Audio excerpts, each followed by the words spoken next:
Will you pray with me? O Lord, let the words of my mouth and the meditations of our hearts be acceptable to you, for you are our rock and our Redeemer. Amen. Pastor Yvonne has been leading a sermon series that's working within the framework of Walter Brueggemann, who wrote about life as being a kind of a cycle. Orientation, where life is stable and the world seems trustworthy. Then disorientation, where it seems as though the bottom falls out and our world is turned upside down. The next phase or cycle is that of reorientation, which then leads to a new orientation. Our focus this morning is on reorientation. Definitions of reorientation suggest that reorientation is an action that changes our focus or changes our direction. Reorientation is the act of figuring out once again where we are in relationship to our environment. And it may cause us to change our direction. Reorientation is also about rethinking and maybe changing the way that we approach life or life's situations. Sharon Garner, in this week's Upper Room Discipline Meditation, described cell phone Sabbath. And she talks about the cell phone Sabbath as being an intentional turning off of that device so that we can be present to those around us and be present to our current situation. The cell phone Sabbath may be a kind of reorientation, a time when we unplug from the technology and from the other distractions around us and plug into the one thing that the psalmist talks about. I've asked one thing of the Lord, and it's all that I seek after, to live in God's house all the days of my life, seeing the Lord's beauty and constantly adoring his temple. I had an experience this week that perhaps was a cell phone Sabbath. I was heading to Denver, Colorado for a meeting of the United Methodist Development Fund board. And I realized when I got on the shuttle at the Austin airport that I did not have my cell phone. Can you imagine 2 days without a cell phone? Fortunately, I had my laptop. So I sent an email to Crystal, to Jim Turley, and to Alex Ellis. No cell phone, I cannot text. Email only. But the initial reaction of not having the cell phone was disorienting. And then I realized if I don't have it, I can't do a thing about it. And so I adjusted myself to that new situation. I reoriented myself without a cell phone. Perhaps this Psalm 27 is inviting us to reorient ourselves to God,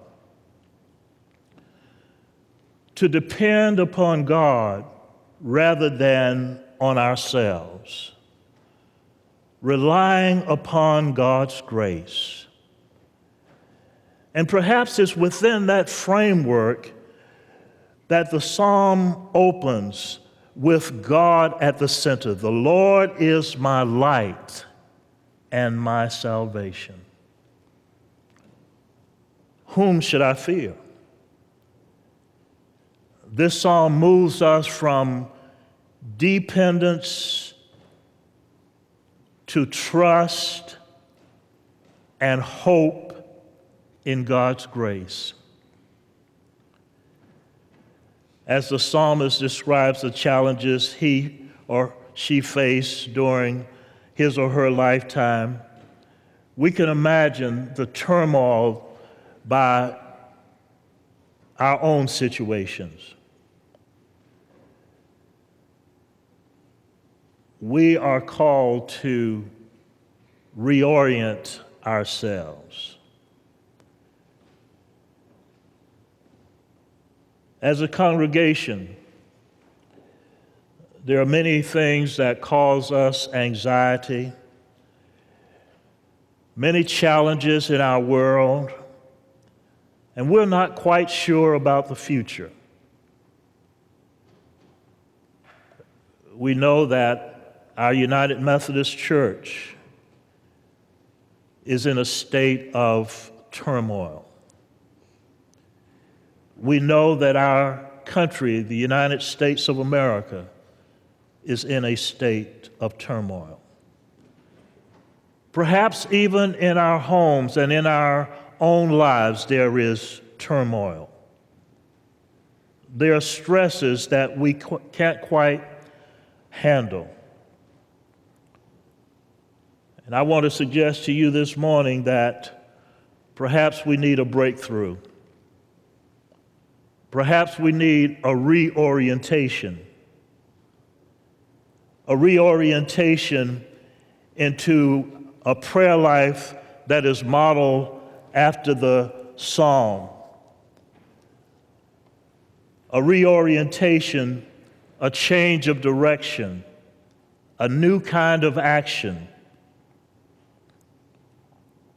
that gives us hope, that gives us confidence, that we can withstand whatever circumstance or condition we face. In the daily devotional this morning, Sharon writes, St. Francis de Sales reportedly once said, "Every one of us needs a half hour each day for prayer, except when we are busy. Then we need an hour." We might think that this is humorous, but would we, if we were hungry, go without a meal? If we were thirsty, would we go without drink? So what makes us think that we can go without prayer? I want to suggest to you that prayer might be our lifeline. Prayer may be our saving grace. If we slow down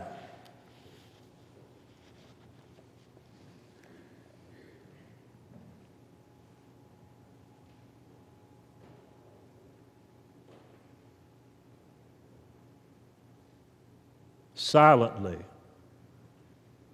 quietly, breathing in God's love and breathing out God's joy,